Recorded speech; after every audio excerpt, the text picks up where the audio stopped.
Want to get my video out there today, this morning, anyway, before the game started. Well, 1 o'clock.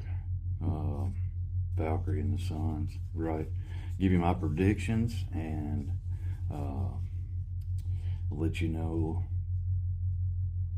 since I'm probably not their biggest fan, but that, ESPN's narrative and their takes, I noticed later yesterday afternoon, evening, are starting to slowly but surely work their way over to the good side. But, which is, the good side is Caitlin Clark, because that's the WNBA. I mean, we've all said, sure, there's other decent players. They're just not her. She's her. Just like you say, Steph Curry is him, right? So, yeah, for all of the great things that she does, shooting aside, that's great also. She's as well, even maybe, as she shot last year. That's obviously compared to, say, this year, where she hasn't really had a very long string of games without injury and things like that.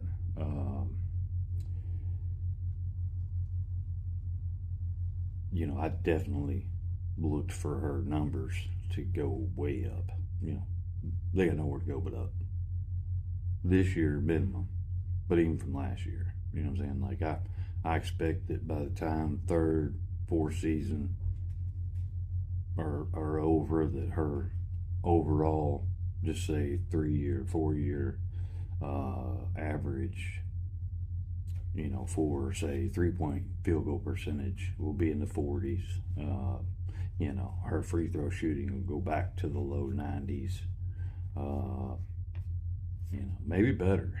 I mean, shooters, the best of them tend to shoot free throws better when they're, out of rhythm and not. Now, that's it. I did take note, right? Because obviously, not the biggest Steph White fan, but I gotta throw a little bone, I guess, a little slack, whatever you can call it. Because she hasn't had, the full team fully healthy for the whole season. So, how that'll look, we'll see. But I think, I think originally time will tell. And that's one of those things where, if we just give her some time, let her do the best she can do with all the other players. And, I had, personally thought, if they could go 500 without CC, that, that'd be great, and they would be in premium spot. Because the way I've got it figured here, right, is just games from today. Well, of course, 1 o'clock game, the Valkyries smashing the Sun. I mean, that's, anyway. And then there again, this is just from what I've seen and some of what I know. But Vegas is bad, okay? So we won by 8. And I don't even remember who they played. All the links the other day where Asia Wilson was, I don't know, shoved somebody, which was dumb. You could have got more than one player hurt. It's ejection. You do that in the NBA, your ass should you're gone. You're gone. They're not going to quit doing it until you start doing it as a ref. They'll start throwing motherfuckers out of the game for doing dumb shit. They're going to keep doing it. I mean, that's just human nature, is what it is. So, yeah, like I was saying, so the Wings, I got them beating Vegas, some, I'm sure, will or would, if that works itself out. You know, maybe they won't. No. But when they do, you know, ESPN and the rest of them will paint it as some big upset. It's not an upset. I mean, you know, it's fortunately for them that they're even still, you know, middle of the pack. So if we're 6 right now, you know, 5, somewhere in there, I guess is where Seattle's sitting. They just got smashed. So that gives them 11 losses, so we're only one back of 5th place in playoff standings. Of course, a lot of games left to go. But, you know, with you know, the Mystics having lost, that gives them 11. And they've got, or actually, I'm sorry, maybe they only have 10. And I've got, of course, the Mercury. I've got them beating the Mystics today to give them either their 11th or 12th. So, you know, we should hold the tie break. So, that just really, I mean, it's not neither here nor there. It's, you know, give us some breathing room, right? So if we, you know, lose a game, we still have hold the tie break. So, you know, same with the A's losing, you know, just puts them, you know, another game back. And, you know, like I say, you know, us, an opportunity to stay ahead of the power curve there. But,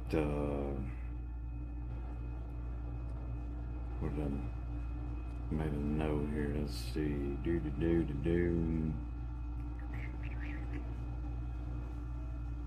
Yeah, Seattle only needs one more loss for us to take over that 5th seed. But anyway, you know, the Mercury beating the Mystics.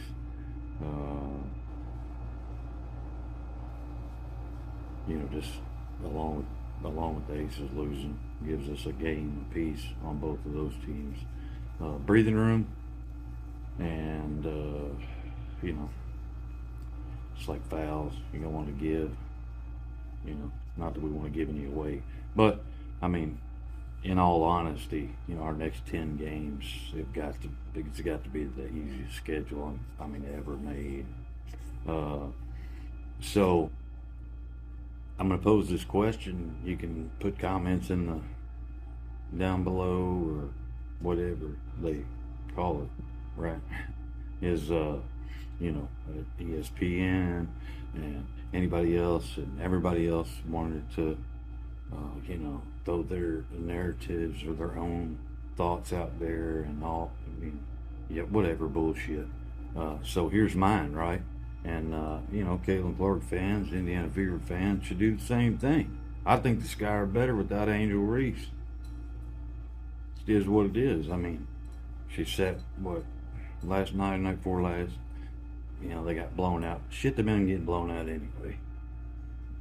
Whether she was playing or not. So, it's not really anything to judge anything by. Should get some stats and numbers. That's what I'll do for the next video. But those are my takes, right, for this morning. You know, Fever shouldn't have to do much other than you know, not turn the ball over. You know, I would think 13 to, you were 12 to 15, you know, I say. And it's always, you know, the same. Keep them off the offensive glass. Those are just normal things you know, you have to do. You know, defensively, fill the gaps. You know, cut off passing lanes. Offensively, move your asses. Keep the spacing, right? If somebody comes into your area, move somewhere else. Otherwise, one player can guard two. You just, you know, it's like, wow. Shouldn't have to tell professional players this shit. They don't need my scouting reports. I'm just stating obvious.